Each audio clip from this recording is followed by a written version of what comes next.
Chào bà con cô bác, thì bữa nay ở miền Tây quê mình tới mùa gặt lúa đông xuân nè. Bây giờ mình đang nghe đồng với mấy anh đi coi cắt lúa. Bà con theo dõi cắt lúa quê mình cho vui nha. Rồi xuống máy cắt đi bà con ơi.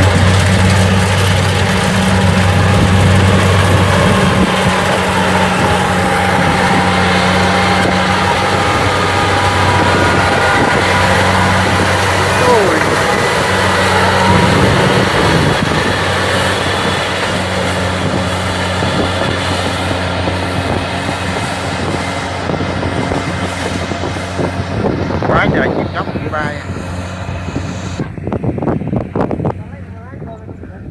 Có chuột không chú? Chuột mà nhóc mà nó chạy mới từng chỗ đằng đó kìa. Ai được bắt được chuột không ta?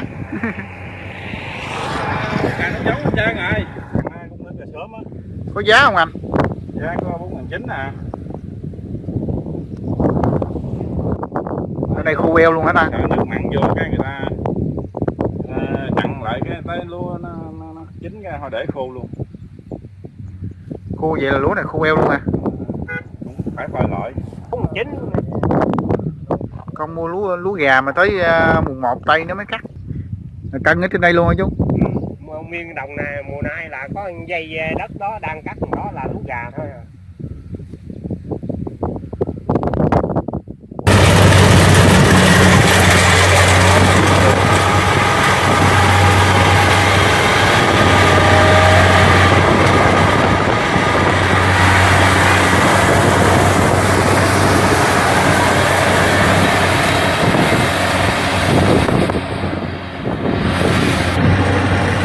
Cắt giờ thấy mê hết ta.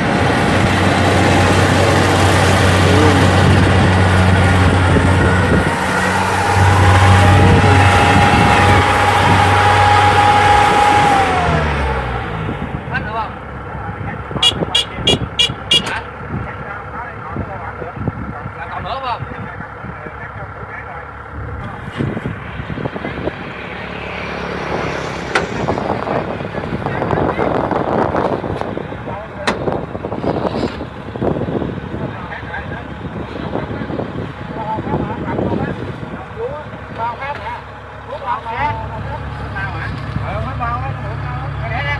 Quá rồi.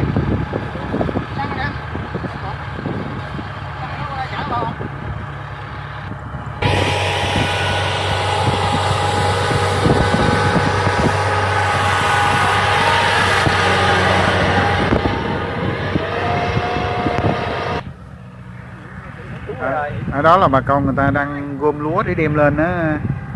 Bà con ơi, mấy người ta làm công á, ta gom lúa để người ta đem lên đây nè. Lên đài đó.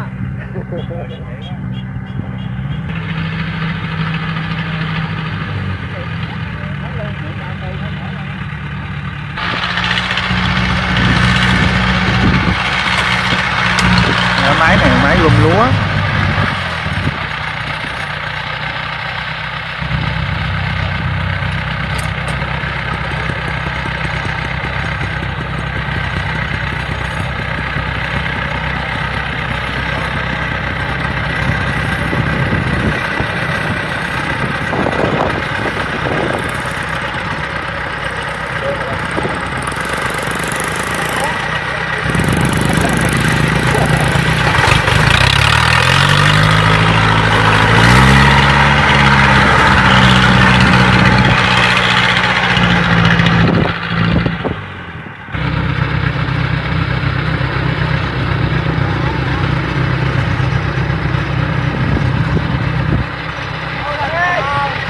Ôi.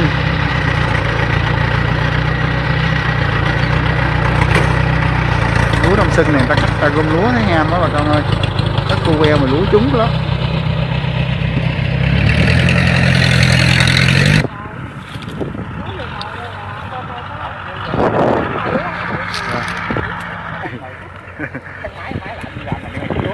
Lấy tiền thôi nha.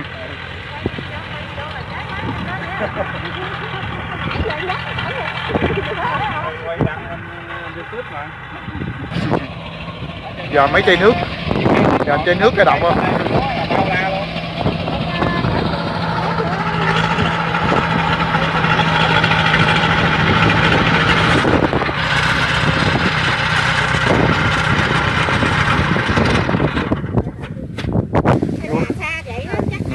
Mùa này lúa trúng bể bồ rồi. Anh muốn làm bao á, Công 15 bao không anh? 15 bao. Rồi, 15 bao chà bá luôn á, bao là 5 mấy ký luôn á. 15 bao là trúng dữ lắm rồi nha. Sáng rồi lên chà bá luôn. Trời, bao chà bá lửa luôn.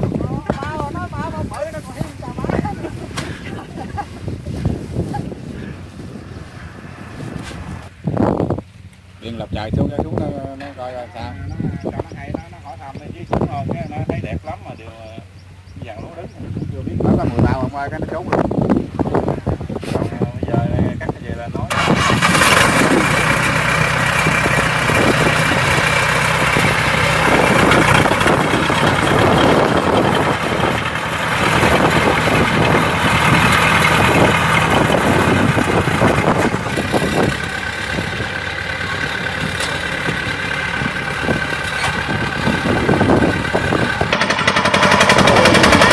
Ôi ôi.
Chào bà con cô bác, thì bây giờ mấy anh này anh đi cắt lúa xong rồi anh đem lên bờ nè, bây giờ anh xuống tiếp tục cắt lúa. Thì cảm ơn bà con cô bác đã xem video của Nguyễn Thừa hôm nay. Thân mến kính chào và hẹn bà con ở một video tiếp theo.